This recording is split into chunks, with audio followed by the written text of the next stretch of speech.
traveler and Paimon. What a fantastic night.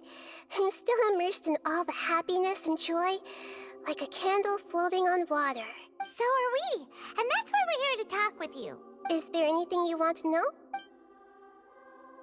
After recent events, the Akasha can no longer function as it used to. I've given it some thought, and have decided to shut it down permanently. But this is definitely not a bad thing.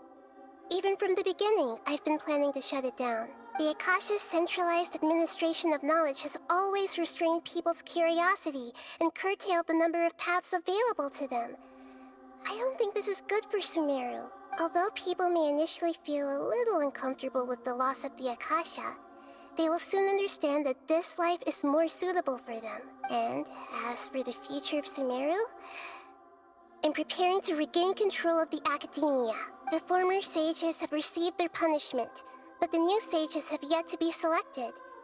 I will oversee the process personally. I hope that the new 6 great sages will be more focused on academics.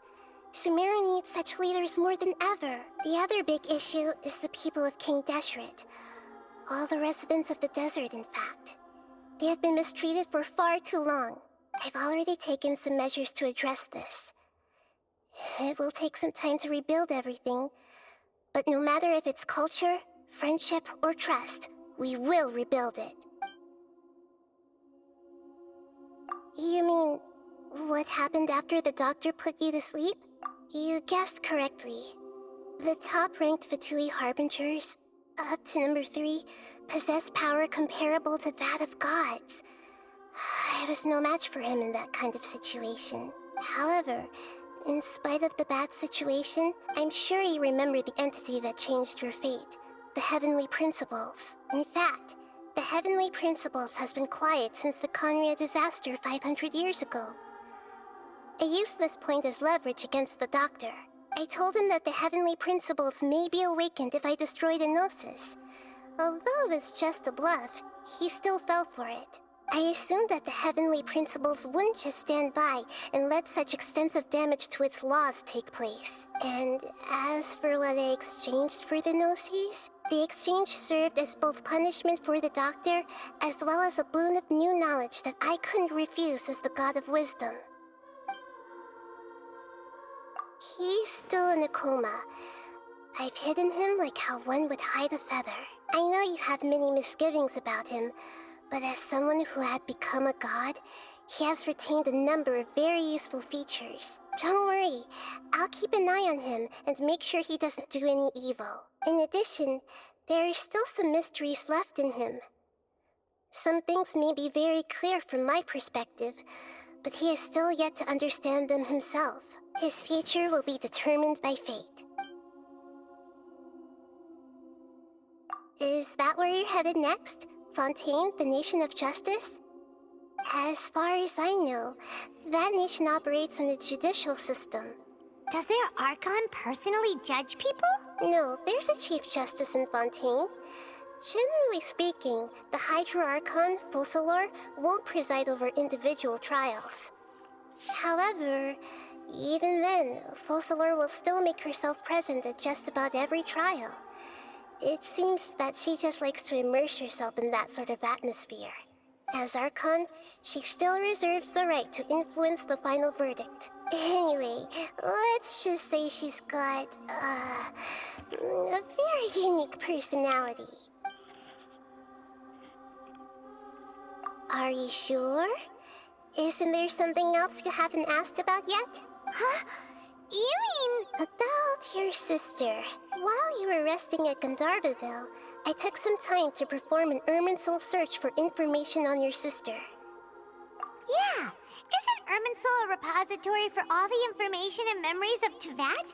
So there shouldn't be anything on him or his sister. This is true in your case. Irminsul indeed does not have any information on you. However, there must be something different about your sister. Because, as it turns out, the world has recorded information on her after all. What? There is only one possible explanation.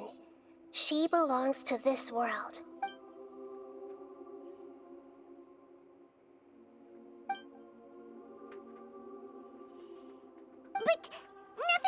makes any sense. Wasn't this your first trip to Teyvat? According to the records I was able to access, your sibling suddenly appeared in Conria. After the Conria disaster, she began her journey through the 7 nations of Teyvat. But just as her journey was about to reach its conclusion, the Irminsul records on her suddenly become fuzzy. What do you mean, fuzzy? Did something happen to her? All I know for sure is that somebody, for reasons only they can know, is deliberately obfuscating her fate. And whoever it is, if they can do that, who knows what else they're capable of. But even that wouldn't explain how she somehow comes from this world. Something else I noticed was that according to these records, the Fatui have not classified your sibling as one of the Descenders. What's a Descender?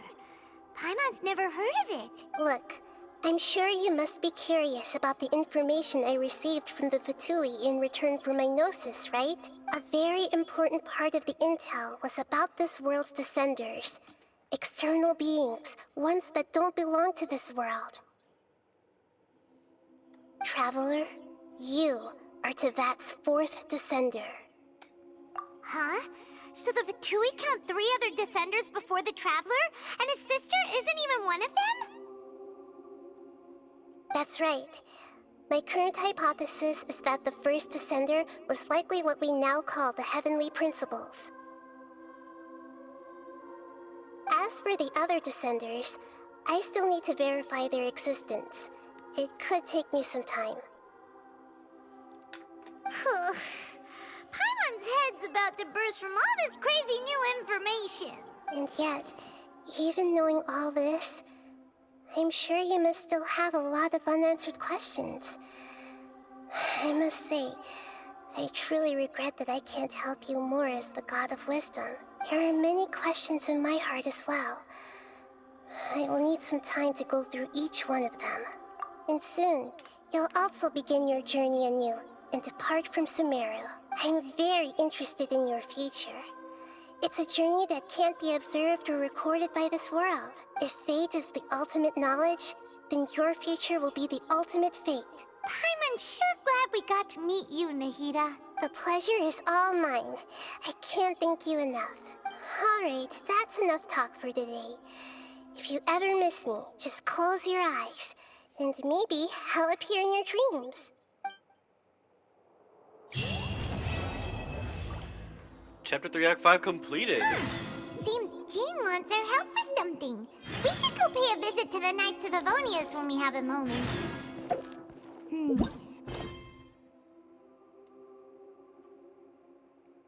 Oh, we have 2.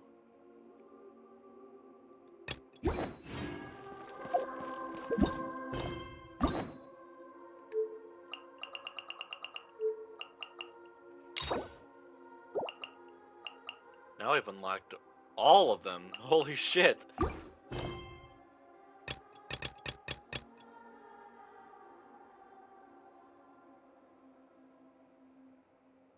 Ooh, this is for this event.